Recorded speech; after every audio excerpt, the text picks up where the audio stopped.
আসসালামু আলাইকুম সুপ্রিয় দর্শক মণ্ডলী, আমি professor doctor Mohammad Abdul Aziz, professor of haematology, Bangabandhu Sheikh Mujib medical বিশ্ববিদ্যালয় কর্মরত আছি এবং সাথে সাথে আমি একটা সেন্টারে কাজ করি যার নাম হচ্ছে হেমাটোলজি সেন্টার। সেই হেমাটোলজি সেন্টারের পক্ষ থেকে আপনাদেরকে আন্তরিক অভিনন্দন ও শুভেচ্ছা জানাচ্ছি।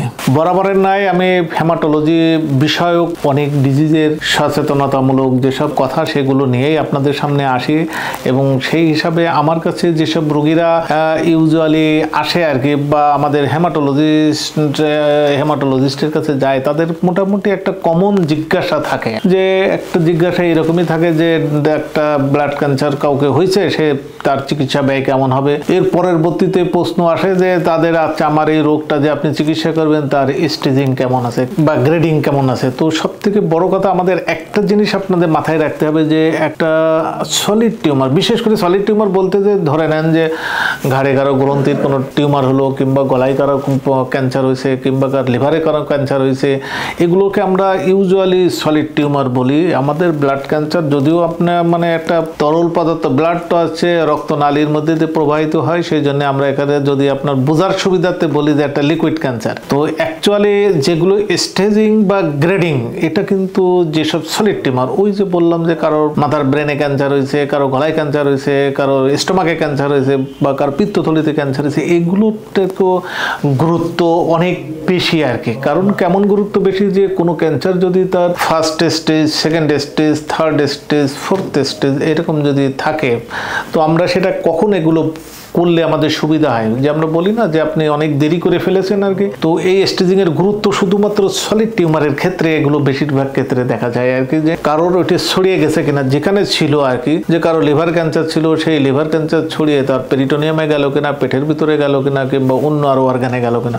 একটি পুরুষ মানুষের যে প্রোস্টেট ক্যান্সার হয়, সেই প্রোস্টেট ক্যান্সার ইউজুয়ালি দেখা যায় যে তারা বোন ম্যারোর মধ্যে তারা ছড়িয়ে পড়ে আর কি। তো এইরকম এক জায়গা থেকে আরেক জায়গায় ছড়িয়ে পড়ছে কিনা আর কি। তো আসলে রক্তের ব্যাপারে এই যে লিকুইড ক্যান্সার, এখানে স্টেজের গুরুত্ব ঠিক অতটা না আর কি। একটা ব্লাড ক্যান্সার হলে হয় কি, যে একটা এটা তো রক্ত সেলের মধ্যে আছে আর কি, যে রক্ত সেলে দেখা যাচ্ছে যে তার ক্যান্সার সেল কারো 3% দেবো, কারো 10% দেবো, কারো 50% দেবো, কারো 70% দেবো, এরকম দিতে থাকে আর কি।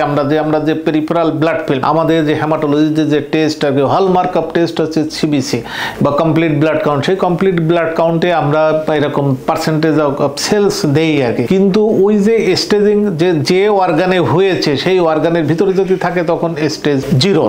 তো সে এখানে তো আর অর্গানের মধ্যে আমার পুরো বোন ম্যারোর ভিতরে ব্লাড ক্যান্সার হচ্ছে, সেইটা যখন ব্লাডে আসতেছে তখন ব্লাড কি সবসময় তো সার্কুলেট হতে থাকে, হার্টের ভিতরে যায়, হার্টের ভিতরে হার্ট একবার পাম্প করে ও সারা অর্গানে যাইতে থাকে। এই জন্য বিশেষ করে এই যে মানে লিকুইড ক্যান্সারের ক্ষেত্রে বিশেষ করে অ্যাকুট মাইলোব্লাস্টিক লিউকোমিয়া, তারপরে acute lymphoblastic leukaemia, chronic granulocytic leukaemia বা ক্রনিক লিম্ফোসাইটিক লিউকোমিয়া, এগুলোর এইভাবে স্টেজিং করা হয় না।